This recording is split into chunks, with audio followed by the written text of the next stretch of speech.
अस्सलाम वालेकुम स्टूडेंट्स। आज हमारा जो नेक्स्ट लेक्चर है उसमें हमने मोनोसेकेराइड हमने पहले रीड कर लिया था। अब हमने पढ़ना है ओलिगोसेकेराइड।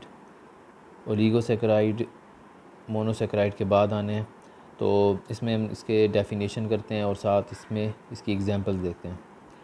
कहते हैं oligosaccharide give 2 to 9 units of monosaccharide on hydrolysis. अब क्या होता है कि जब ओलिगोसेकेराइड जो भी शुगर्स होंगी, ओलिगोसेकेराइड भी एक शुगर्स हैं जिस तरह मोनोसेकेराइड शुगर्स होती थी, यानी ग्लूकोज और फ्रुक्टोज। कहते हैं जब हम ओलिगोसेकेराइड को जब हम हाइड्रोलिसिस करते हैं, यानी इसको पानी की मौजूदगी में या पानी में डालकर हम उसको डिज़ोल्व करते हैं, तब हमारे पास क्या बनते हैं, ओलिगोसेकेराइड के जो यूनिट्स होते हैं वो टूट जाते हैं। टूटने के बाद हमारे पास कितने यूनिट बन सकते हैं? कहते हैं कम से कम 2, ज़्यादा से ज़्यादा 9 यूनिट। किस चीज़ के बनते हैं? मोनोसेकेराइड। इसका मतलब ये हुआ कि मोनोसेकेराइड कम से कम 2 मोनोसेकेराइड या फिर ज़्यादा से ज़्यादा 9 मोनोसेकेराइड ऐसे हैं जो कि आपस में जब जुड़ते हैं तो वो ओलिगोसेकेराइड बनाते हैं।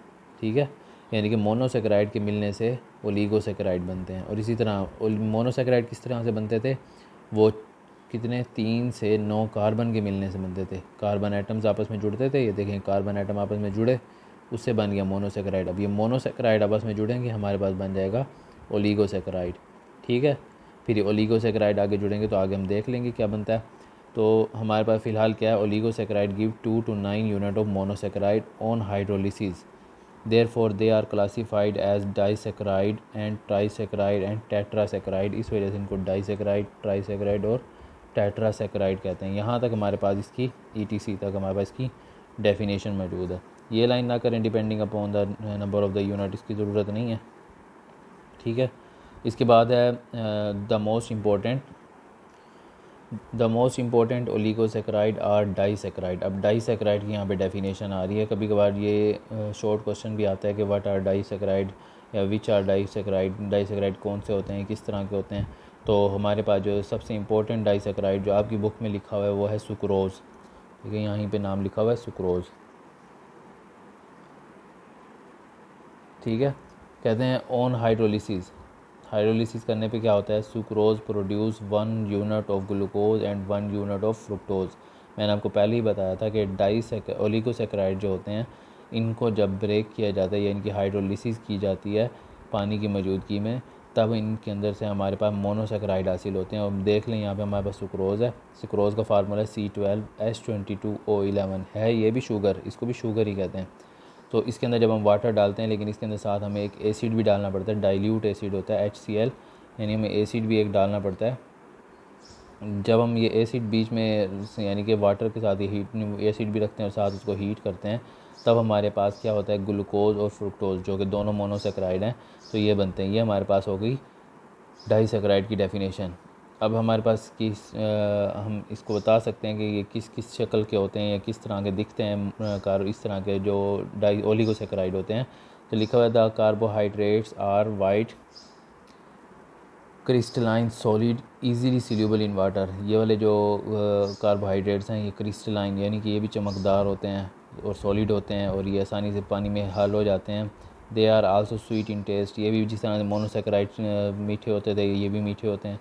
दे मे बी रिड्यूसिंग और नॉन रिड्यूसिंग, लेकिन इनका कुछ पता नहीं होता कि यानी कि कुछ हमारे पास रिड्यूसिंग भी होते हैं और कुछ हमारे पास नॉन रिड्यूसिंग भी होते हैं। जबकि हमारे पास जो मोनोसेकेराइड थे वो रिड्यूसिंग इन नेचर थे, वो नॉन रिड्यूसिंग नहीं थे। नेक्स्ट हमारे पास है पॉलीसेकेराइड। पॉलीसेकेराइड क्या होते हैं? कहते हैं polysaccharide are the macro molecule. ये बड़े मॉलिक्यूल्स हैं, carbohydrate consisting of 100 to 1000 units of monosaccharide. यानी पॉलीसेकेराइड के अंदर हमारे पास मोनोसेकेराइड के यानी कि ग्लूकोज फ्रुक्टोज वगैरह आपस में जुड़ते हैं 100 से 1000 तक के मॉलिक्यूल हो सकते हैं। 100 से 1000 तक के मॉलिक्यूल मोनोसेकेराइड के आपस में भी जुड़ते हैं और हमारे पास पॉलीसेकेराइड बनाते हैं। जबकि हमारे पास ओलिगोसेकेराइड में क्या था, 2 से 9 यूनिट यानी 2 to 9, 2 से 9 यूनिट मोनोसेकेराइड के आपस में जुड़ते हैं, तब हमारे पास ओलिगोसेकेराइड बनाते हैं। ठीक है, तो कहते हैं example of the polysaccharide are starch and cellulose. ये आपने बायो में भी पढ़ा होगा कि स्टार्च हम हासिल करते हैं, सेलुलोज की वाल होती हैं हमारे पास पौधों के अंदर। They are amorphous solid. ये उस तरह से क्रिस्टलाइन नहीं है, बहुत ज़्यादा चमकदार और सख्त नहीं होते, ये एमॉर्फस होते हैं, नरम होते हैं। दे आर टेस्टलेस, ये मीठे भी नहीं होते वजह से वो स्वीट होते थे।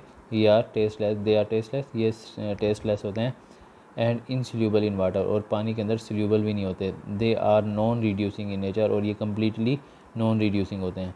यानी कि अब हम इन तीनों का फ़र्क कर सकते हैं कि किस तरह से हैं। जो हमारे पास मोनोसेकेराइड थे वो रिड्यूसिंग थे, ओलिगोसेकेराइड थे रिड्यूसिंग और नॉन रिड्यूसिंग दोनों हो सकते थे, जबकि ये पॉलीसेकेराइड जो हैं ये हमारे पास बिल्कुल ही नॉन रिड्यूसिंग है। इसी तरह हमारे पास मोनोसेकेराइड जो थे वो हमारे पास स्वीट इन टेस्ट थे, जबकि ओलिगोसेकेराइड जो थे वो भी स्वीट इन टेस्ट थे, जबकि ये जो हैं ये टेस्टलेस हैं। मोनोसेकेराइड और ओलिगोसेकेराइड क्रिस्टलाइन नेचर के थे और वाटर में भी सोल्यूबल थे, जबकि ये हमारे पास बिल्कुल अमॉर्फस सॉलिड हैं और वाटर में भी इनसोल्यूबल हैं। तो ये हमारे पास इसका डिफरेंस है पड़ा, या इसके फ़र्क वगैरह इधर ही मौजूद है। ठीक है, बस यहीं तक अब आपने करना है, इसकी आरपी भी करनी है, और इसको मुझे इसका ये ख़ास तौर पर ये इक्वेशन ये है मुझे लिख कर भी दिखानी है अच्छी तरह, और साथ बल्कि इस पूरे की आरपी इसको डेफिनेशन वाइज, यानी डेफिनेशन फिर साथ नीचे करैक्टरिस्टिक्स, ये तो कंप्लीट पैराग्राफ है, उसके मैंने सिर्फ एक लाइन छोटी सी कट करवाई है, डेफिनेशन और साथ करैक्टरिस्टिक्स भी लिखने हैं।